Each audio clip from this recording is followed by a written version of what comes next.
The night shift was supposed to be uneventful. Just another quiet rotation inside a sealed military bunker. Screens glowing softly in the dark. Machines humming like they always did. Outside, the world slept, unaware that history was balanced on a razor's edge. Then a single alarm shattered the silence. Not a drill. Not a glitch. At least not officially. A warning no officer ever wanted to see. Incoming nuclear missiles. Protocol was clear. There was a script for this moment. Rehearsed. Documented. Unquestioned. And yet, as the seconds ticked by, one man stared at the screen with a strange, stubborn doubt. Something about it felt off. He couldn't prove it. He couldn't explain it. But that hesitation, that tiny flicker of uncertainty, was about to become one of the most important pauses in human history. Inside the command center, procedures snapped into motion. Officers shifting from drowsy routine to razor focus. At the center of it all sat Stanislav Petrov, the duty officer responsible for confirming what the system insisted was real. 5 US nuclear missiles heading straight towards Soviet territory. The computer displayed it with cold certainty.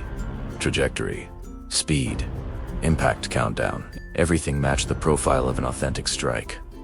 But something didn't fit. If this were a true attack, we only 5. Military doctrine suggested hundreds, not a handful.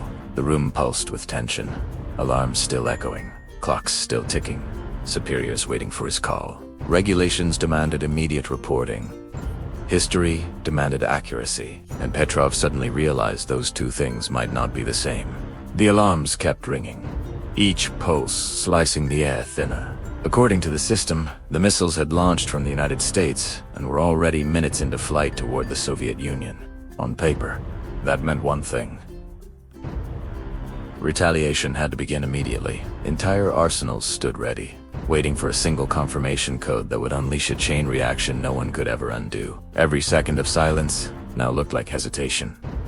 Every hesitation looked like risk. Officers nearby shifted uneasily, eyes darting between the glowing monitors and the man who hadn't spoken yet. Because if the warning was real and he delayed, millions could die. But if it was wrong, and he didn't delay, millions would die anyway. Somewhere above them, beyond the concrete and steel, Soviet early warning satellites were watching Earth's horizon for the briefest flash of light. The signature of a launch. The data streaming into the bunker at Serpukhov 15 insisted that flash had already happened. Once, then twice, then again. Each detection stamped with mathematical confidence, each one tightening the invisible clock, counting down toward catastrophe. Yet the room didn't erupt into action.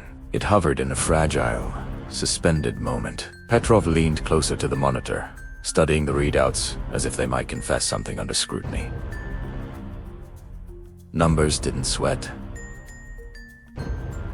Machines didn't panic. Humans did. And right now, every instinct in his body was whispering that the machines, for the first time, might be wrong. Petrov's finger hovered near the direct line that would alert command in Moscow. One call, that was all it would take. Generals would be awakened. Codes unlocked. Missiles armed. The system still insisted the attack was real. Another alert blinked onto the screen. Impact time shrinking. The room felt smaller now, the air heavier, as if history itself were leaning in to watch what he would do.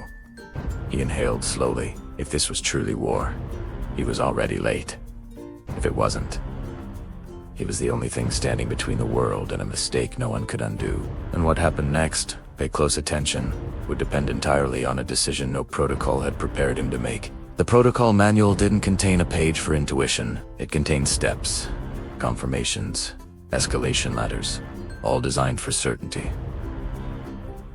But certainty was exactly what Petrov didn't feel. He imagined the call reaching the sleeping chain of command, racing through secure lines, climbing ranks until it reached decision-makers inside the Kremlin. From there, retaliation wouldn't be a debate. It would be procedure.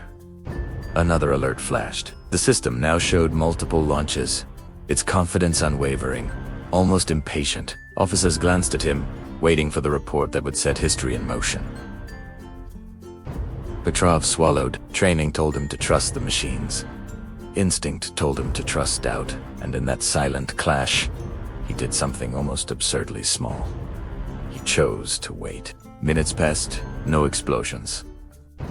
No flashes on the horizon, no confirmation from ground radar. The screens still glowed with their silent accusation, but reality outside remained unchanged. Protocol officers began cross-checking auxiliary systems, calling verification channels, quietly looping in analysts from the KGB and military intelligence. If missiles were truly inbound, independent sensors should already be screaming the same warning. They weren't. The tension didn't disappear. It transformed. Now the question was, and is war starting? It was far more unsettling. Why did the system say it was? Technicians leaned over consoles, scanning telemetry lines, searching for anything that could explain how the most advanced early warning network on Earth might have just reported the end of the world. Mistake. Analysts began reconstructing the event frame by frame, replaying satellite data like detectives revisiting a crime scene. The supposed launches all traced back to the same visual anomaly. A burst of light the system had interpreted as missile fire. But when specialists compared orbital angles, sun position, and atmospheric conditions, a strange pattern emerged. The launch flashes aligned perfectly with sunlight reflecting off high-altitude clouds, a rare optical illusion no simulation had predicted. Somewhere across the ocean, Ronald Reagan slept through the night, unaware that a quirk of physics had nearly triggered a nuclear response. Inside the bunker, the realization spread slowly. The world hadn't been saved by technology. It had been saved by a human being who hesitated. The official investigation would later confirm what no one in that room could have proven in real time. The alert was triggered by a once-in-a-lifetime alignment of sunlight, satellite position, and cloud altitude. A combination so statistically rare it had never appeared in testing. Engineers concluded the system had done exactly what it was designed to do: detect light signatures consistent with launches. It just happened to witness a natural illusion instead of an attack. Even leadership under Yuri Andropov was briefed on the incident, and the conclusion was chillingly simple. No sabotage, no enemy strike, no malfunction in the traditional sense. Just a cosmic coincidence, interpreted by machines as the start of World War III. In the end, no medals were pinned to his chest that night. No headlines celebrated what had almost happened. Stanislav Petrov simply filed his report, noted the system anomaly, and went home when his shift ended.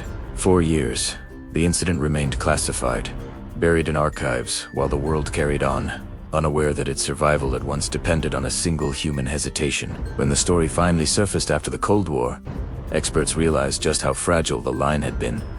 The early warning network had worked, the protocols had worked, the chain of command had worked. And yet, all of it nearly led to catastrophe, because systems follow rules, not judgment. That night proved something quietly profound. Humanity wasn't saved by technology, strategy, or luck alone. It was saved because one man trusted doubt more than certainty. And sometimes, the smallest pause in history is the one that changes everything.